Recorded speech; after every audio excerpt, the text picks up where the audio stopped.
All right, Betty, I'll tell you where we're going to start. When and where were you 18 years old?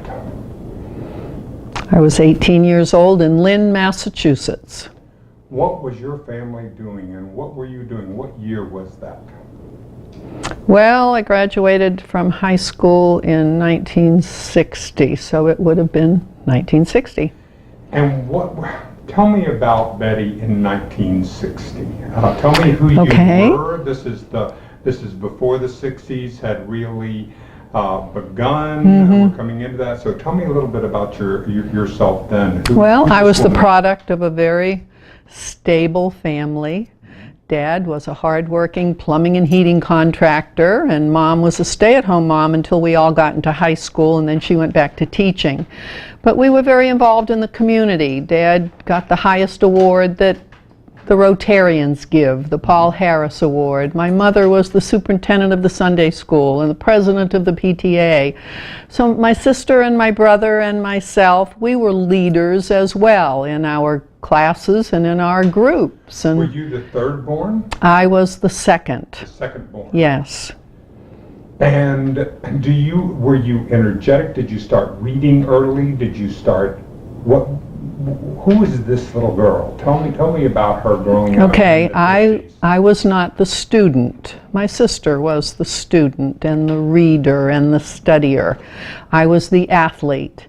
And my senior year of high school, my physical education teachers went to my parents and asked if they could train me for the Olympics in track and field. And my folks did not agree to that. They said it wasn't ladylike. Really? So I missed out on that opportunity to have been trained for the Olympics. What kinds of athletics did you enjoy? What kinds of track? What were the... Well, I was a high jumper and a long jumper, and I was fast. I was a fast runner. But my sport that I excelled in was basketball, women's basketball, and those were back in the days when, there were 3 on each side of the court. 6-man basketball. Yes. Can you describe that so that your great-grandchildren who are going to be astonished about that, what was this about? Well, they never felt that women had the energy or even cared to run the length of the court. And here I was a track star, but I had to stop at the center line. But then when I went off to college and was on the college basketball team, 1 player was allowed to be a rover. So of course I was the rover. And then I went on to play on the New England team. I was chosen to play on the New England women's basketball team, but that still was only with 1 roving player. And I was smoking cigarettes at the time. We all smoked cigarettes in college. And I was smoking and running.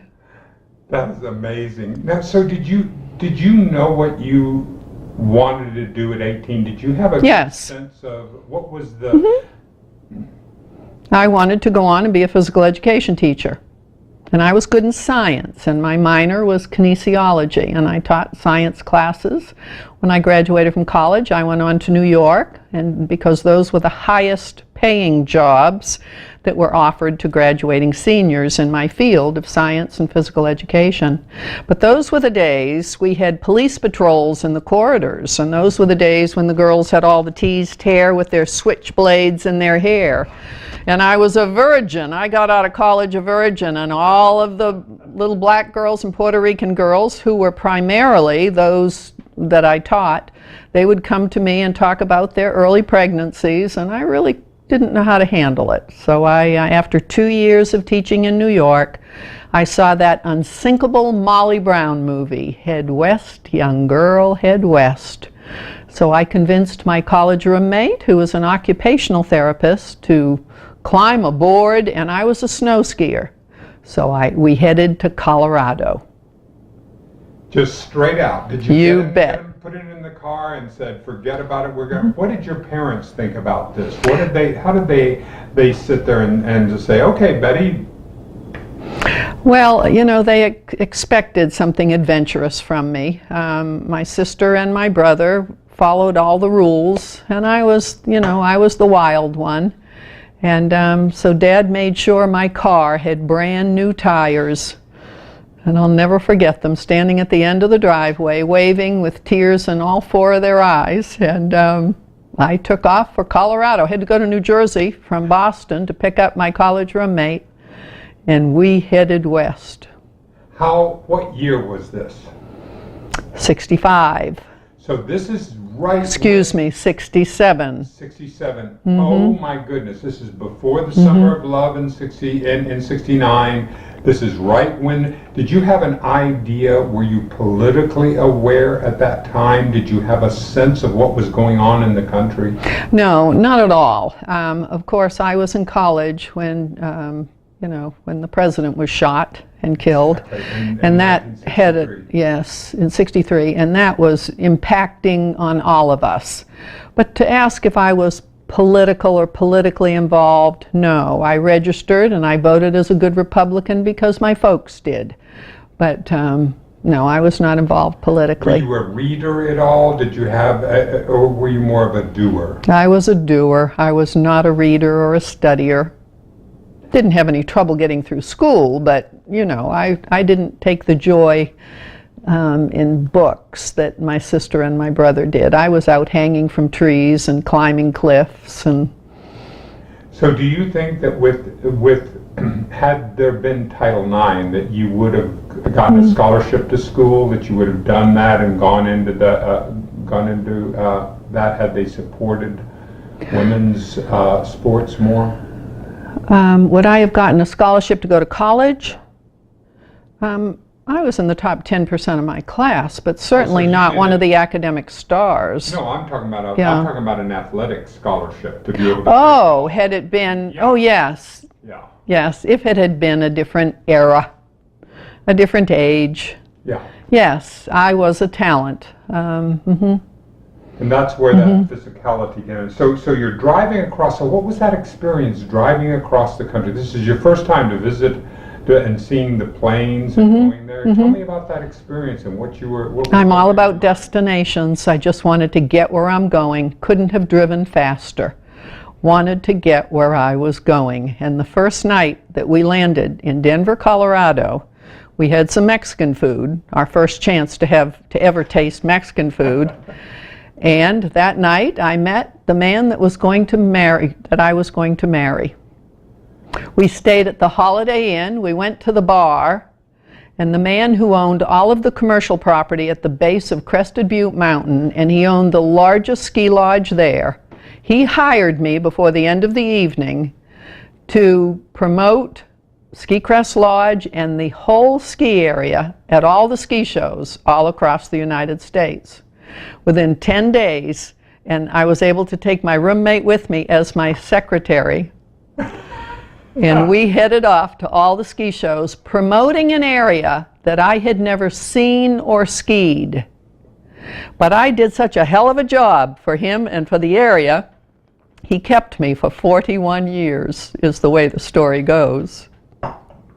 Who was attracted to whom first? Well, he was married. And you couldn't help but be in his presence, but you would fall in love with him. Tell me about this man. He was 23 years older than myself. What's his name? Ben. Ben. Bernard Ivo Schleder. All right. So Ben, and tell me about him and a little bit about... I would love to. Please. Ben Schleder was 6'2", as handsome and as fit a man as you'd ever want to lay eyes on. The kindest, gentlest, loveliest man on earth. A good listener. He was everything. And he eventually fell in love with me. And I had 41 years with the greatest man on earth, and that's why I'm having trouble finding a replacement. I would say so. He's a tough act to follow. He is. But now, so how did he get to that point to intersect with Betty? So tell me a little of his story so that we'll get some. Okay. World War II veteran. when Pearl Harbor was bombed, Ben and all the boys, all the farm boys in South Dakota went and enlisted. And he was given an IQ test, and they decided he was smart enough to be some kind of a medical man. He was trained for 90 days only, and he could do appendectomies, tonsillectomies, he could sever limbs. He was put on a ship in the South Pacific. He was the only medical man on board for 4.5 years. He never lost a patient, treated mostly syphilis. His rank was such that he's the only one who could transfer the captain off the boat. He only took his orders from Washington, D.C. He was a 21-year-old boy. Oh my goodness. World War II stories, they're extraordinary, and I have been so involved with the World War II veterans through honor flight, as you know, in years of late. But no, Ben Schleder was a different kind of guy. And so he got out of the Army. And Out of the Navy. Out of the Navy, rather. And, well, obviously he's not, I mean, did he come from money? Did he come from No. land? Did he come, what did he do? And, you know, the gift to all of those who served was the GI Bill. Most people used it for their educations. Ben Schleder had been writing back and forth to a gal all during the war, and he married her 2 weeks out of the war. So he was not going to go to college. He spent all of his money on cattle. And the first season he had them, before the first winter, they all got pink eye, went through the fences. He lost the entire herd, so never enjoyed the benefits of the GI Bill.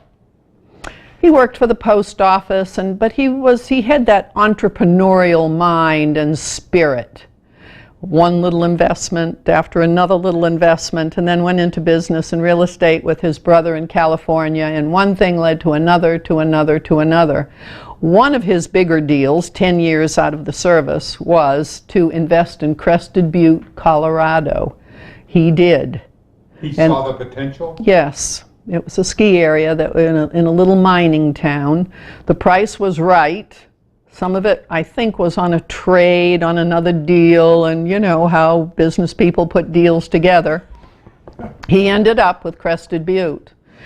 When we married, we traded all of that Crested Butte property for oil wells in West by God, Virginia. So after our honeymoon, I gave up cigarettes the day I married my husband, and all I remember about my honeymoon in Acapulco was wanting a cigarette when I was drinking those huge drinks overlooking Acapulco Bay. Anyway, then we packed up a U-Haul trailer and we headed back to West by God, Virginia, and for 2 years I was a roughneck in the oil fields. Okay, we're going to get there. And so putting a pin on that, I'm going to go back to here you are, you have met Ben, and he sends you out with your best friend to go and tour and to promote this? To go to all the ski shows all across the country. We would set up our booth, and I would do the talking and show the pictures, and I don't even remember moving video. I just remember all the posters, and it was my bullshit that would sell the area. And then I returned to Denver, working for Ben, of course, and I would go speaking to all of the business groups and teacher groups at the schools, and I would get groups of people from different organizations to go to the lodge. So I really contributed a lot of business to the ski lodge. Where did your storytelling come? Did you listen as a child? Were there storytellers in this? How did you develop this amazing skill that you have? I don't know that my skill is so amazing, but I've just always, you know, my father always said I belonged in a courtroom because I could out-talk and out-convince. You know, I needed to be a defense attorney. But I've just always been a talker, and no one in my family was. Mom was very articulate, but very quiet, and a lovely Bostonian lady. My father certainly wasn't very verbal, and neither was my brother or my sister. But did you do theater? Did you do any of the performing arts? No. All I did was play ball and run and jump high. So all right, so now we'll take you back to, as you're driving across in a U-Haul trailer to West Virginia. Is that right? That's right. And and so what, had you studied the land? How did Ben decide he wanted to invest in oil there? How did he decide? It seemed a good opportunity. Well, let's see. The person who had at some time purchased the Crested Butte property from Ben, and Ben had to repossess it from him. That's right, Lou Fabian. So it was and he owned it a very short period of time before Ben had to repossess it. That was just before we were married. So then when Ben repossessed it, Lou Fabian couldn't give back all the money that he owed Ben. He gave him his holdings in the oil fields in West by God, Virginia. So we headed back there to see what the oil business was all about and knew nothing about oil. So how did you learn? Tell me a little bit about, describe the experience. The one man who worked for Lou Fabian, he worked on the rigs. His name was Jug. An old Jug lived in Appalachia.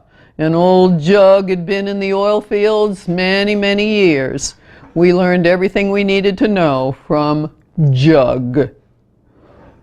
So we really kind of worked for Jug. But anyway. Did you actually go out onto the rigs? Did you help? Oh yes, I worked in the fields and I hauled pipe up and down those hollers, and I stepped over the snakes, and it was rugged. And then I got pregnant with our first child. Now, and I really need to touch on that subject because my husband, being 23 years older than myself, right, he had twin sons my age. And when he married me, he said, all women need children. I will start another family with you, doll. He called me his doll. So I knew we had to get going on this project. So, exactly. Yes, so I conceived Cassie, and I have a picture of me on top of an oil drum that's, 15 feet in the air. I'm out to here with Cassie, and I'm working on top of that oil drum on some fixture or part or something. So how did y'all divide up the business? What did he do? What did you do? Did y'all do it? What was your sense of how you were developing each other as a business partnership? Oh, I was just a swamper. I would just take orders. I would help any of the guys that needed something. I was the runner. I would provide the materials, and I would go and do and be whatever. Betty, get over here. Give me a hand here. Can you do this? I would just follow orders. Did you like it? Did you like that life? Sure, I loved it. I loved anything that was a challenge, and I still do. And I'm not afraid of hard work. Not physically, physical hard work is appealing to me. Yeah. But no, as I got bigger and bigger in my pregnancy, I was less and less effective, of course. I couldn't climb the ladders to the top of the tanks quite as quickly as I could before I got pregnant. Betty, could you describe growing a human being inside of you? I can't imagine it. I'm probably not the gal to ask that because I didn't pay a whole lot of attention to my pregnancy. It was just happening, and I was working, and I was in love with my husband, and so, I wasn't one that was, I felt her move, or oh my goodness. Hey, I would spit the baby out in 9 months and love it to pieces and put that baby to work when it could walk. So tell me about, so you had Cassie, when? What was your birthday? 74. In 74. In 74. And then you were like handed her from the hospital? Did you have family around? Yes, hospital? No, but that is a great story worth repeating. We lived on the side of a mountain, and we shared that mountain with 5 nuns. The nuns lived at the top of the mountain, and 3 of them drove motorcycles. Sister Rita Marie was the president of the board of the local hospital. Sister Assunta was a head of the nurses. So when I was pregnant, let me tell you, it was a big deal. And I did a natural birth, and I ended up on the front page of their hospital newspaper. Ben was in the picture as well. And I can remember, you know, all during the labor, the room had benches all around it, and all the student nurses were there watching Betty groan and yell and holler. And anyway, so Cassie's life began, and of course she has that framed in her house, that colored brochure where they had just handed the baby to me. All of the students were around smiling, and I was an example on how to give birth to a child naturally. As a matter of fact, I just talked to Sister Rita Marie. She was exactly Ben's age. Excuse me. I talked with her about 2 weeks ago. We keep in touch. She is still alive. How cool. And how did you name her? Well, how did you decide on is it Cassandra? Cassandra. Yeah, what was the etymology of her name? Well, I can remember Ben and myself sitting out on the patio with a Name the Baby book, and we loved the name Cassandra. We did choose Joe for a reason, after my cousin Joanna, who was murdered. They lived in Saugus, Massachusetts, and she had just gotten home from the travel agency with tickets to come to see me in Colorado. She was a beautiful history teacher. She was, 24, 25?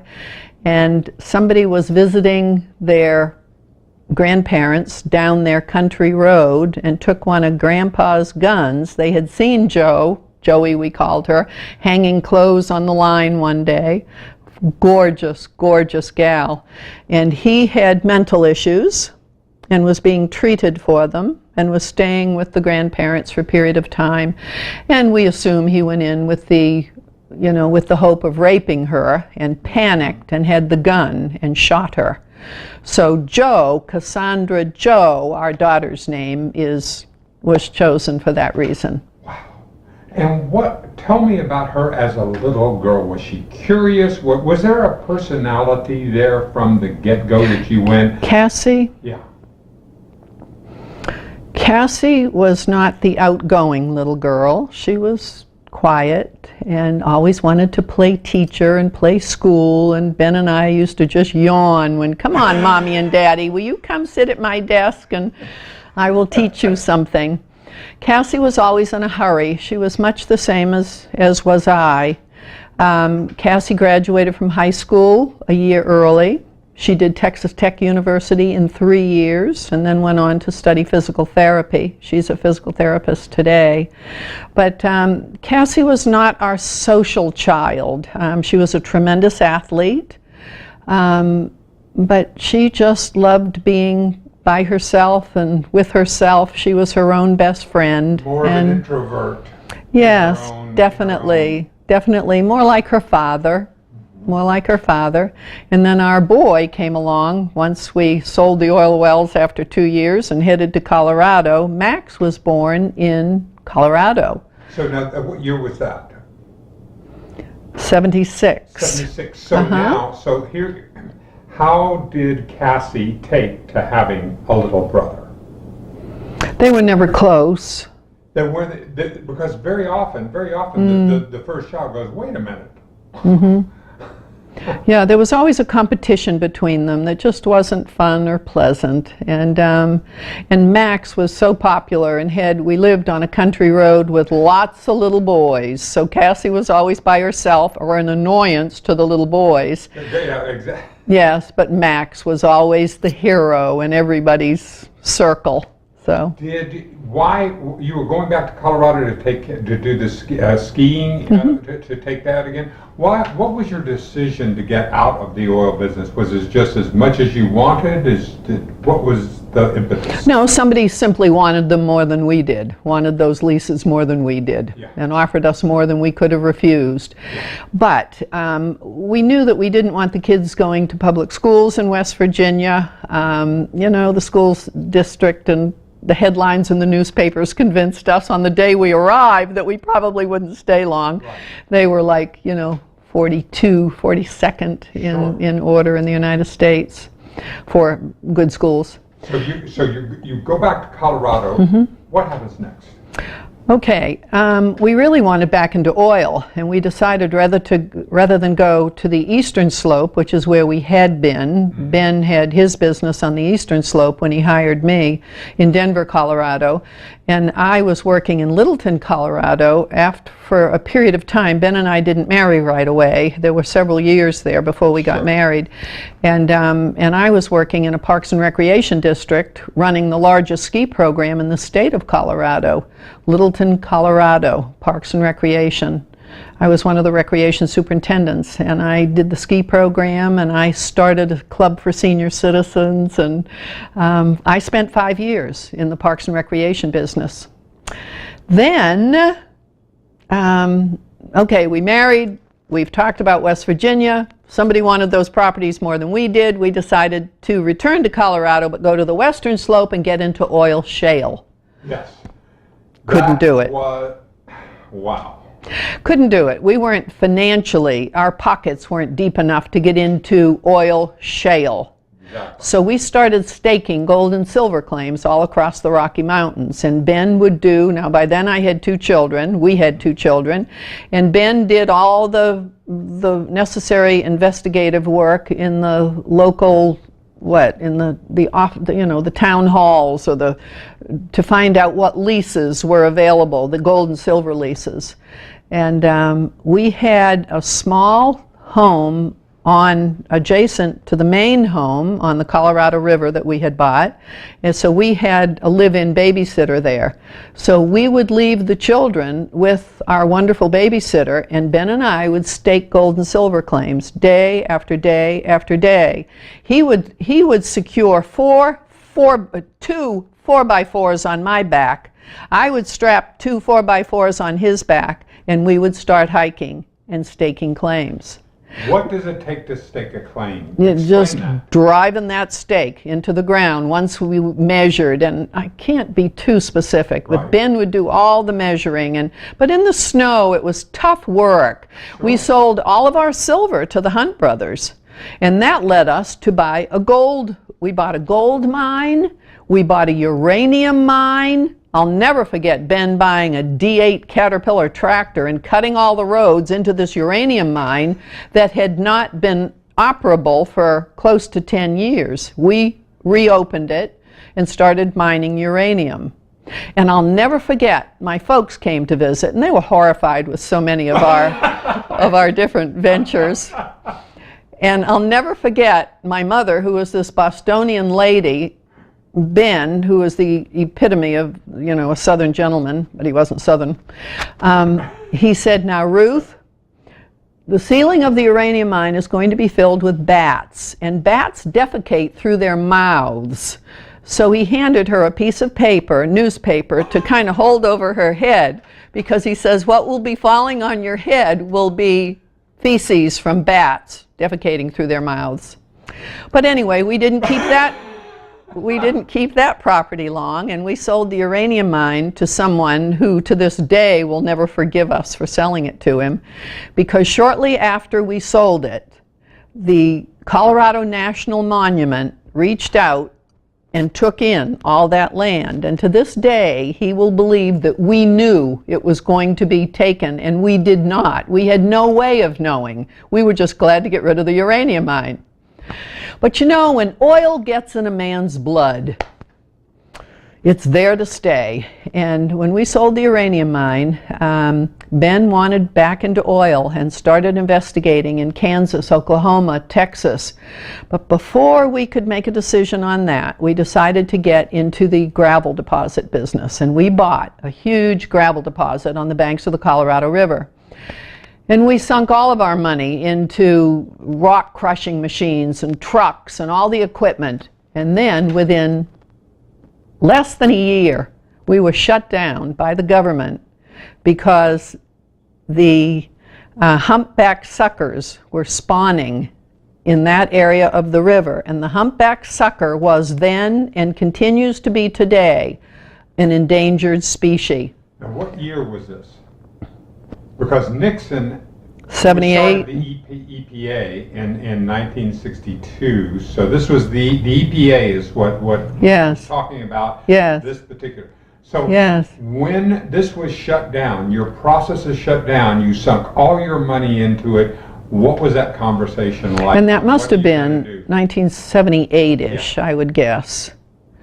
I don't know, we lost so much money there. And then our investigations into oil properties were beginning to, come to the forefront. And we decided we would come to Texas in the oil business. Really, the only properties we could afford were in Luling, Texas. Yep. And to sell our home on the Colorado River, we took a little bit of cash and a little bit of stock, and we took a DC-3 airplane. We came to Texas with a DC-3 airplane. Trans-Texas Airways. There you go. And I'll never forget the sale of that airplane down here. We needed the money from the sale of the airplane. We advertised it, and some men came up from Mexico, and I'll never forget. We left the kids with a babysitter, and Ben and I went to meet these 3 Mexican men at a restaurant. Yeah. And they were going to give me cash, and Ben was going to take them out to the airport. And Ben gave me a piece of rebar to keep under the seat. We didn't have guns. And he said, there's a good chance they're going to want this money back. Somebody could be watching you and following you. If you get into any trouble, kill the son of a bitch. And he gives me a piece of rebar. Self-protection. But the deal went through? Oh, yeah. Good. Mm-hmm. And so they flew off in your DC-3. That's right. They took your airplane, you got the cash, and you start in Luling, Texas. In Luling, Texas. Had the gas and all this been found in Luling at that time? And so you guys were reopening old wells, and this was shallow production. Right. But we got into a drilling program. We were putting all the money we had into the ground, and that was in the early 80s when Texas was devastated in the oil business. All the banks were closing. It was the bust. We lost everything. I can remember my sister sending me $5 to get my hair cut. But we did not lose our home because it was homesteaded. So we put together, we filed bankruptcy. Yeah. And so how did you emotionally go through that? And how did Ben take that as far as, because of all the success in this city? Talk about that process. Yes. Ben did not want to file bankruptcy. That was against his pride. He would have done anything to keep from filing bankruptcy. I was the one that pushed bankruptcy. But there's Chapter 11 and 13, and we took the one where we would pay everybody back, and we did. But that was tough on Ben. However, life is so full of ups and downs, and my advice to the grandchildren is always, don't be afraid to take a risk. Don't be afraid to take a calculated risk, a chance. So I'll never forget, Ben and I were still in bed one morning, and I went down and got the newspaper, and we looked at the want ads at the miscellaneous for sale, and this is when we were broke. And it said, buy my travel trailer for $600 and make some money on it. So we had oil field trucks. We went out and bought a $600 travel trailer. I'll correct that. It was a $300 little travel trailer, and we made $600 on it in 4 days. I went to garage sales and I bought pillows and things to hang on the walls and dolled it up a little bit. And in 3 or 4 days we made $600, and that was the start of a whole new business for us. And 11 years later we got into manufactured housing, and 11 years later we were among the top 3 manufactured housing dealers in the state of Texas. with Patriot Homes, which was one of the bigger ones. Palm Harbor and Patriot. Why did you name it Patriot Homes? We didn't. Patriot Homes was the name. You've heard of Palm Harbor Homes? These were Patriot Homes. Our business was home renovations. But we also dabbled in restoring historical properties. So home renovations just fit everything. Ben would be, here he is in his late 70s and 80s, and he's pulling in these mobile homes up and down all the highways. I ran a crew of 10 men, and we did it at home because we had 6 or 8 acres there, and a portion of our acreage was our workshop, and we were turning homes. And then we got the new home business, so we had the new Patriot Homes as well as the used manufactured homes. And we had a deal going whereby we put mobile home parks in college towns around. We were in San Marcos. We had 3 parks there alone, and up at A&M and so forth. And we made a deal with college families that if they would buy one of our 3-bedroom, 2 full bath homes, and if they kept it 5 years, we would give them all of their money back. They could send their kids to school rent-free. And this became very lucrative for us because in a 3-bedroom mobile home that had granite countertops and walk-in showers, they were nicer than many of the apartments in these college towns, they would rent out the 2 other bedrooms and bathrooms. That money would pay for the mortgage on the home. Kids living at home with a beautiful kitchen and so forth, they're not eating out where it would cost them more money. So the parents, it was a win-win situation for the parents, and we would give them all of their money back because in 5 years, that home, all set up in a park in a college town, was worth almost twice what they paid for it. So that was really the secret to our success with the used homes. And we never sold a used home to a college family that was any more than 3 years old. And these were big, 14 and 16 by 80 homes, 3 bedrooms. So that kind of put us on the map. And then our sale of new homes, Ben was always investing in real estate. We were always buying land wherever we could. And that is what has made us a lot of money here when we moved to Sun City. And how did Ben age? How was this vital empower? As we're growing, I'm aging. I'm 69 this year, so I get a chance to experience this. And so, talk about his process of his going into his elderhood and his development. An incredibly youthful man. He had a stroke out of nowhere. He had a stroke, and and that just brought things tumbling down, and he came back from that stroke. However, it slowed us down. Max was getting married at that time, so we turned all the family business and all of our holdings and everything over to the son. And we moved 3 miles away, which is where Ben started to recover from his stroke, and he recovered he took down, as long as a football field, we had a row of cedar trees, and he would take that chainsaw out there. He was working on his balance. He lost so much balance with that stroke, and he took that down in about a 2-month time, and I could see him out there with a chainsaw, and he would sometimes stumble with it, and can you imagine my even allowing him to do it? Anyway, he got stronger and he got better, and then one day we really felt we were a little too close to Max and the business and the property. We thought he needed some distance from Mom and Dad. Ben would be over there quite a bit, and it was a little threatening to Max, who was trying to take over the family business. You're trying to learn to do it your way. That's right. Yeah. So we saw an ad in the newspaper one day, and we were decision makers. We never spent long deciding what we were going to do. We saw an ad for this, we came up, and that same day we bought a piece of property over on another part of town, and we thought, surely we will sell our home quickly and we will move to Sun City. It didn't happen that way. We didn't sell the property that fast. But that too is a story. When we bought, it was a pecan orchard. It had 600 pecan trees on it.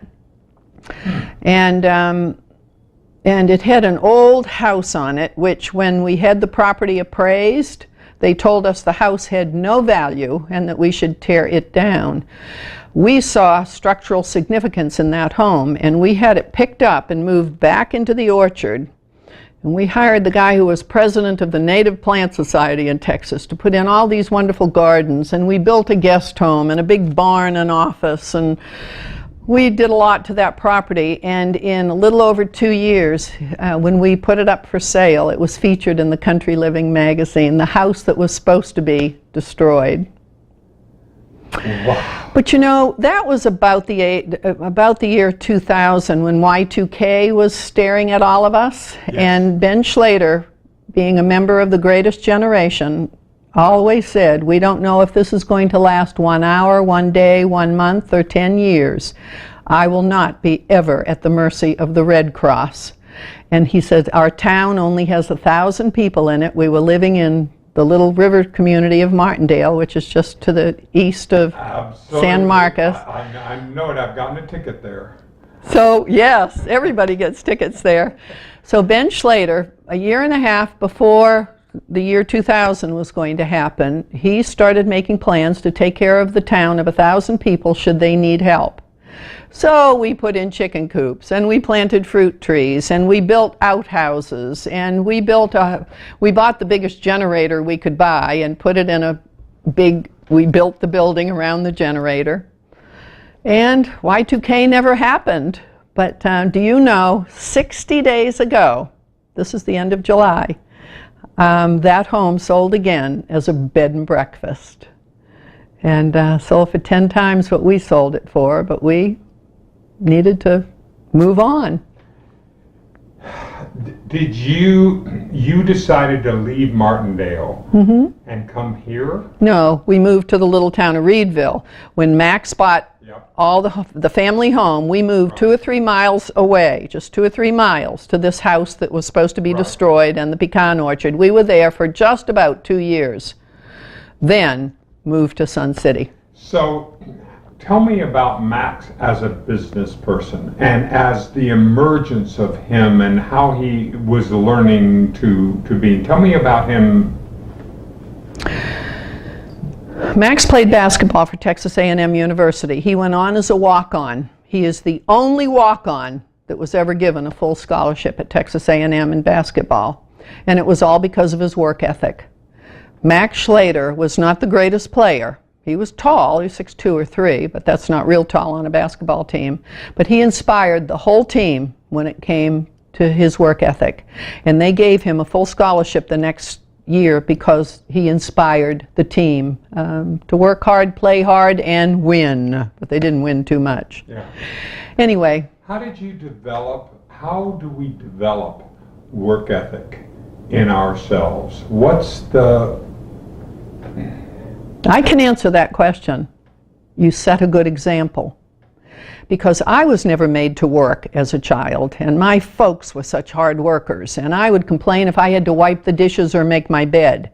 But I was a witness to the work ethic that works. And, you know, we never had Cassie and Max work very hard around the place. It was easier to do it yourself than to argue with the kids. And, Ancient story. Yes. And I'm such a believer that they have to see it.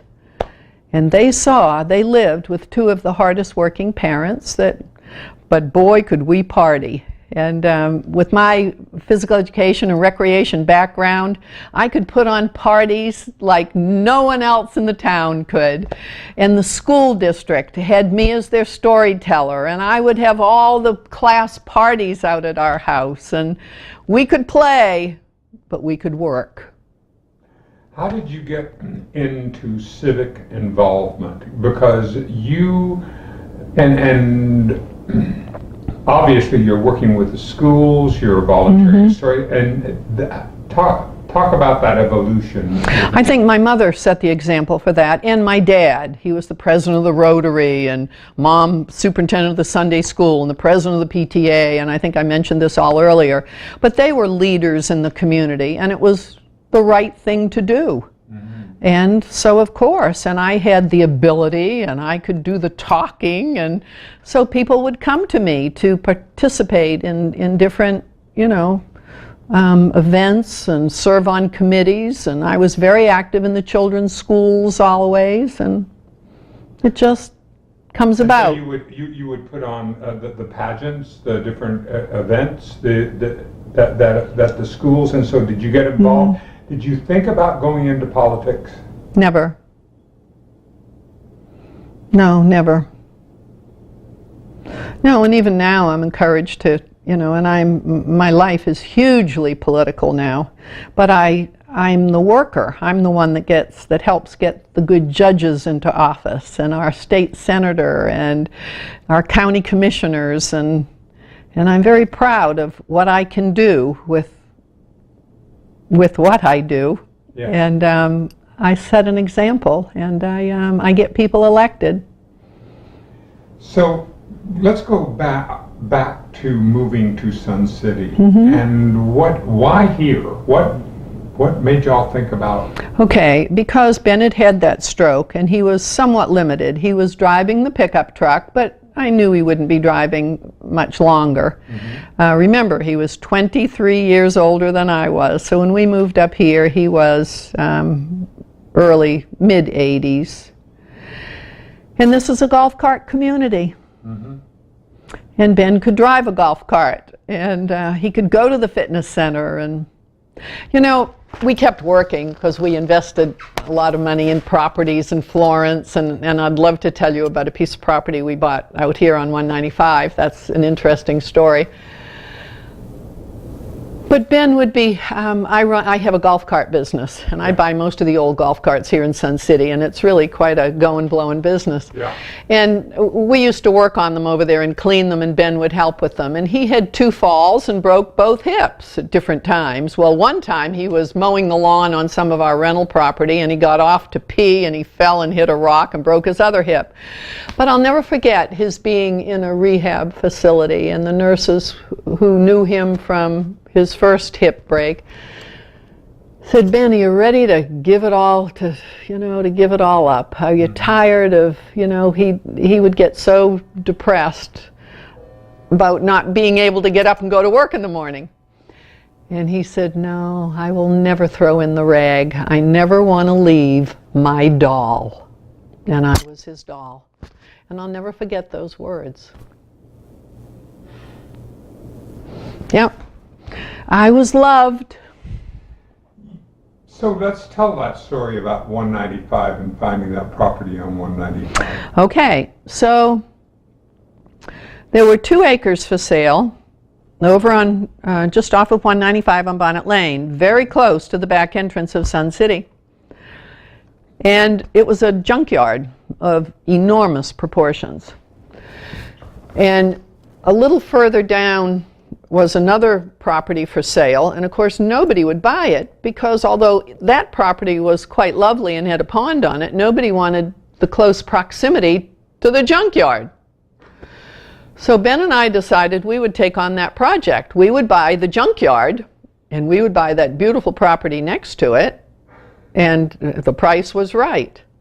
We spent from October until March with block-long dumpsters and with bobcats and backhoes, and you can't imagine the junk. And of course the city, although it wasn't part of the city, it was part of the ETJ, they were thrilled to have somebody getting rid of the junkyard. So once we had it broom clean, and there were 2 mobile homes on that property. One of them was connected to the septic system. The other one was not. The one that lived in the home that was not connected to the septic was the daughter of the man from whom we bought the property. She lived there with 2 teenage children without any septic, and she would bucket everything over to Mom and Dad's house. This was the mess we took on. So we got that property broom clean, and we knew someday it would be valuable property because of its location, but we wanted to get some income from the property in the meantime, so we threw up some of these metal buildings, which is now my Blue Agave RV and self-storage business. 4 months ago, some developers came to me who want to buy the 300 acres that I border, and they need my land. And two friends of mine who are commercial real estate people in Georgetown took me for lunch and said, Betty, we just want to take you under our wing. We want you to know what you have there. And if you are offered anything less than $2 million for that property, you walk away from it. Walk away from the table. I don't need the money. I can't count that high, but wow. The 2 acres that used to be the junkyard and adjoining property. So, how did you talk about dealing with resilience? Because everything isn't always ups. It's dealing with ups and downs and getting back up off. And your great-great-grandchildren are going to have to find times when they're just going, what in the world are we going to do? Just like when you've had no money, you're trying to figure out where to go and what to do. How did you build? How do you go through that resilience? You know, my husband being a member of the greatest generation and a World War II survivor and a man who lived through the Depression and the Dust Bowl days and never remembers his mother touching him or kissing him or loving him. Children were born to work. And but the fact that our 2 children had the privilege of being raised by a man with the ethics and of the greatest generation was such a gift to my 2 kids. And it was the greatest gift for me. I came from a wonderful, hard-working family, but to have all of that reinforced 10 times by the man I married. And there was no getting down and staying down in the greatest generation. Right. Well, there were people, but there were others that didn't. But Betty, here's the thing I find interesting is that over and over again, it appears as if you and Ben looked for win-win situations. Like when you did this to help, not only to make money to build those homes, but the college, and then to have people to get the money back when they did. Instead of just looking for every single penny you can get and every single ethics, was that built into your model? Absolutely, giving back, making a difference, giving back, giving back, giving back.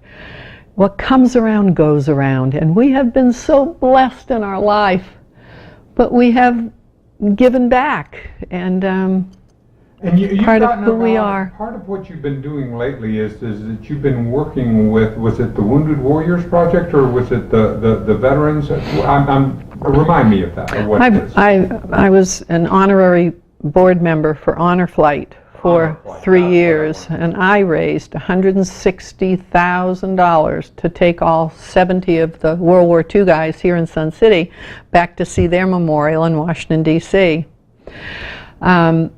I work for Purple Heart. I work for the Thanks to the Troops organization. I was asked to serve on the USO board down in Killeen, but I chose rather to serve on the USO Gala Committee, and I have done that for 2 years and get a lot of money for live auction gifts and so forth. I just recently, 2 weeks ago, got 2 one-week trips donated to Cabo San Lucas and 2 trips to Hawaii, elegant places. But these are things that raise money to help the troops, and yeah, the military is very special to me for obvious reasons. Do you see us a value of community service for every young adult, for getting them into the military like we do in Israel, or would that be a value? I don't understand your question. To where, if there were a draft again, or something to where young people would go in and have some type of community service through going into the service. Absolutely. Give back to the greatest country on earth. What a privilege it is to live here and to be an American. And if you have the opportunity to do anything for your country, do it. Be there. Get it done. Did you have, in your moving into your political work, and you had, what was your sense of wanting to become part of this process? And about Okay, started with Senator Schwartner.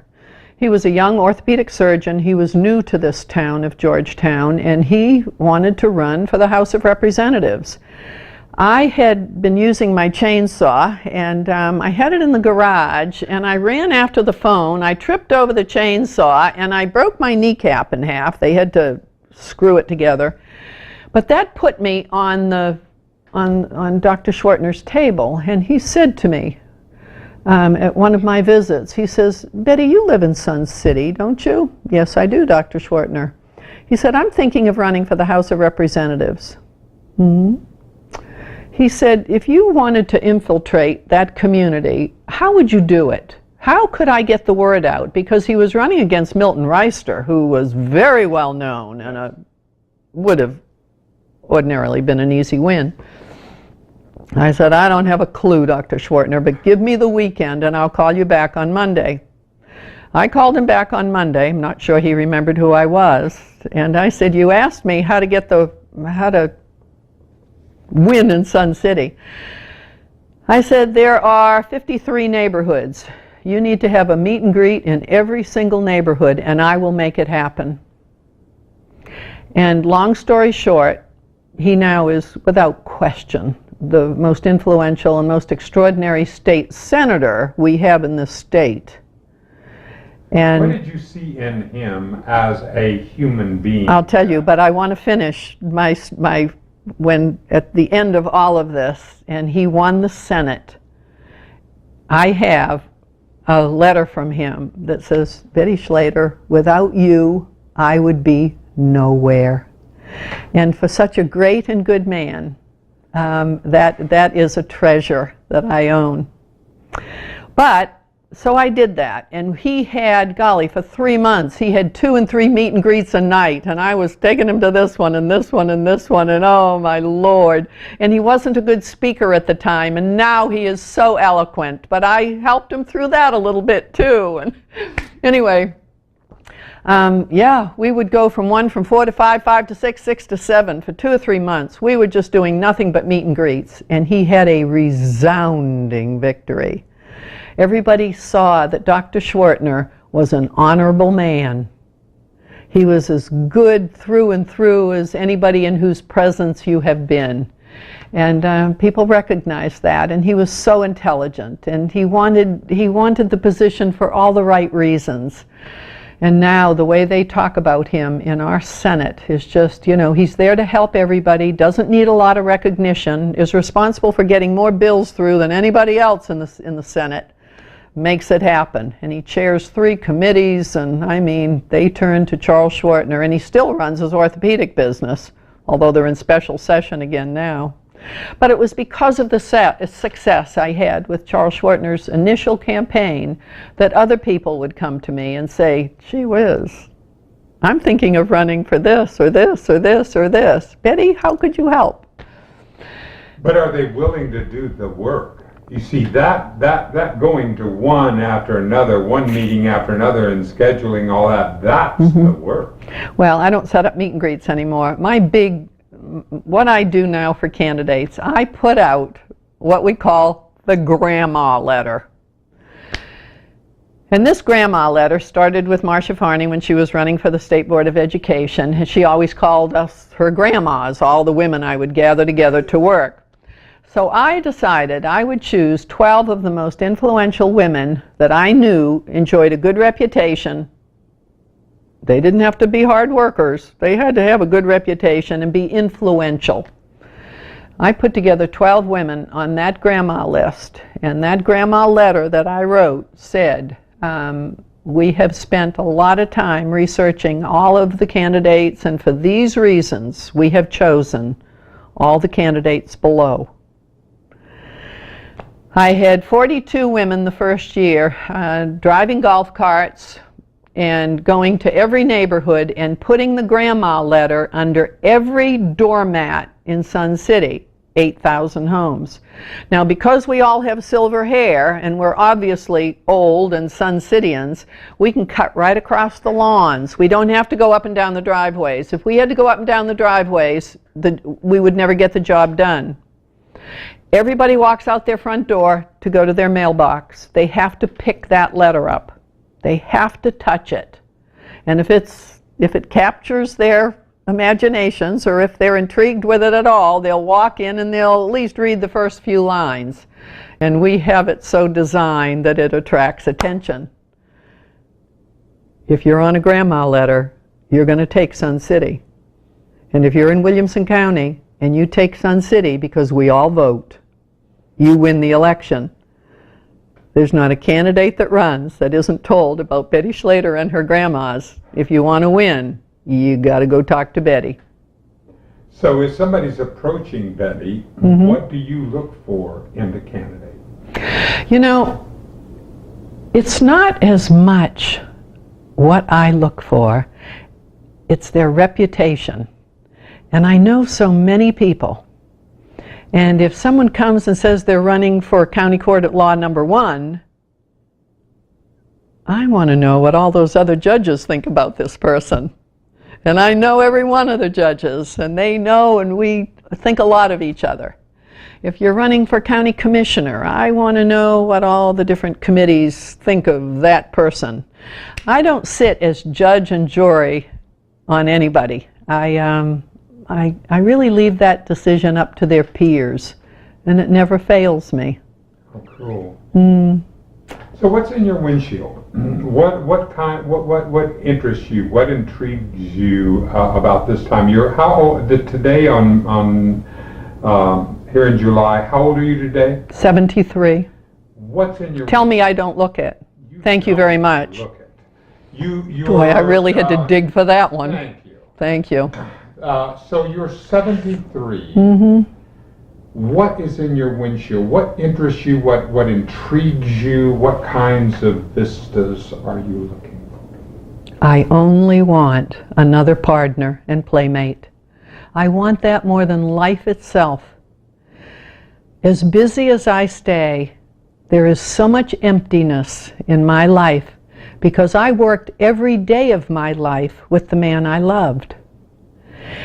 And so many of my widowed friends, you know, we bury all of you men. I know. All because you men like younger women. It doesn't work. You need to marry your equals or women that are older than you. Like Macron. Like who? The president of France married a man, woman 20 years senior. 20 years older than he. That's right. But no, you know, when you've been a partner, I started to say, so many of my widowed friends, they would no more want another man. You know, they don't want to be somebody's nurse and purse and all their different expressions. I want a partner more than anything else in my life. And it's almost as if life isn't, I'm looking forward to going on to that next adventure if I can't find a partner. I love taking care of a man. I love every part of him. And maybe men are intimidated by me, I don't know. But I can't seem to find any that are healthy enough. You know, I cross trails with lots of men, and they don't have the good health. So many of them are overweight, and you know, they've got the bad knees, and you know, they've got the bad lungs. And I got on a dating website and I put down my real age. The only men that would even get back to me were in their 80s. Men want younger women. So then I changed my profile and I lied about my age. And now it's funny, I'll meet somebody for coffee or for a happy hour or something, and eventually they're going to say, and what is your last name?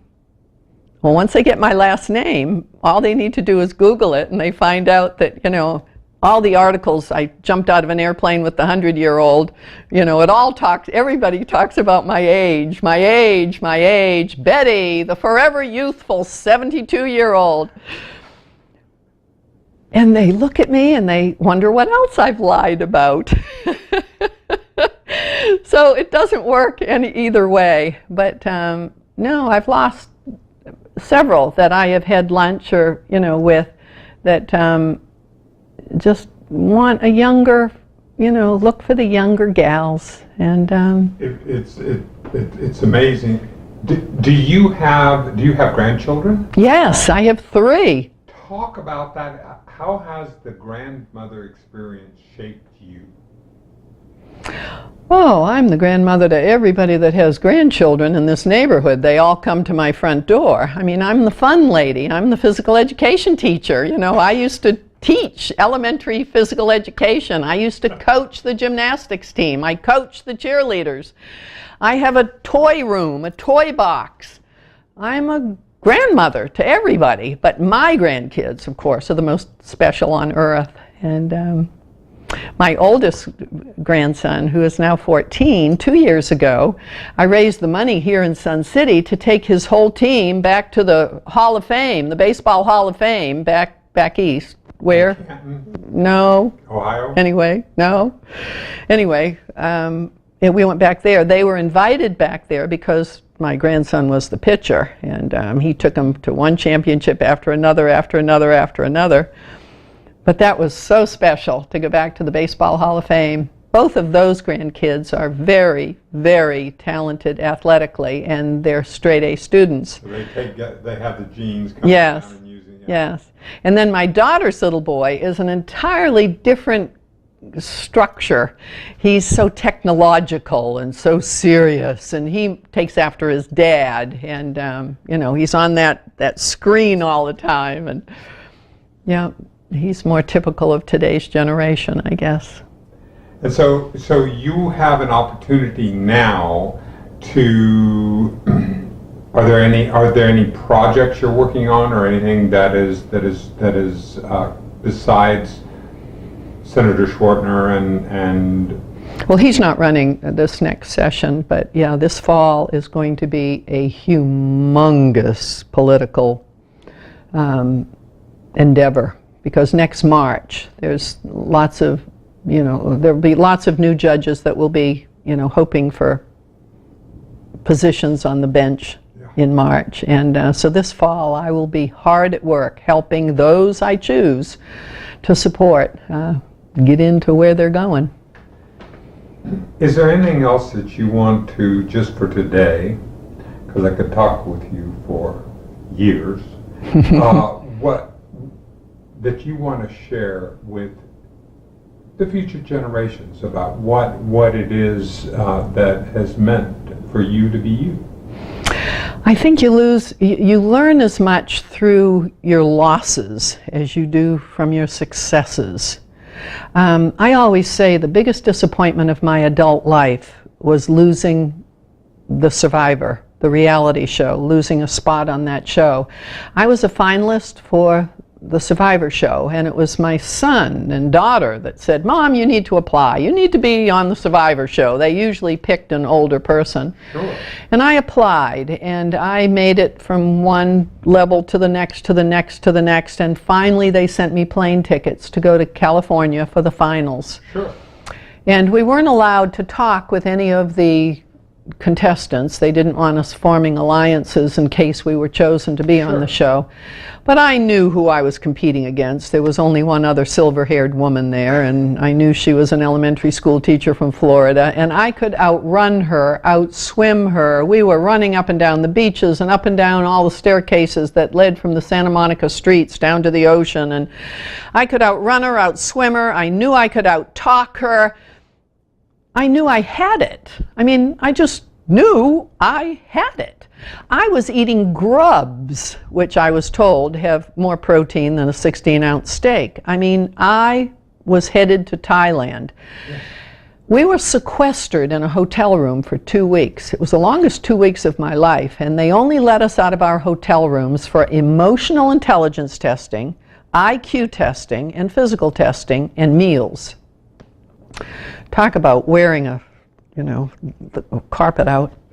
Anyway, they told us they would let us know 72 hours from the time we arrived home who made the show.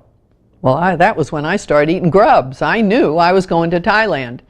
I get the call. I'm working out in the pecan orchard, and it was the associate producer who called me and said, Betty, this is a tough call to make, but we have not chosen you. And I said, yikes, I'm so surprised. I really thought I had this. And he said, I'm going to level with you, Betty. We had become friends. We could interact with the staff, of course. And he said, I want you to know why we didn't choose you. And he said, all of our advertising is geared to 20 and 30-year-olds. And he said, the strength in our last 3 series have been with the older people. We need the emphasis on the 20 and 30-year-old age brackets. And you were a strong figure, strong character. We older people can get along better with the masses oftentimes than the younger ones who want to bicker and fight and so forth. You know, they don't keep their senses of humor like we do. So he said, it's for that reason we need the emphasis of this show in the 20 and 30-year categories. And of course, the gal they chose to fill the older category, she was eliminated the second night. So they got rid of her, and I was not chosen because I was the best candidate. So then I applied to The Amazing Race, which is the race around the world, if you're familiar with that show. But you have to choose a partner for that. And I chose Helen Anderson, who lived here in Sun City. She had just finished kayaking around the largest lake in North America, but she had an internal morphine pump. She had had back surgery years before.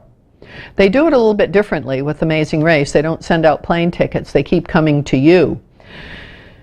They took a hard look at Helen, I'll tell you, and they visited with her neurologist and her surgeon, and I mean, we just kept advancing to every level.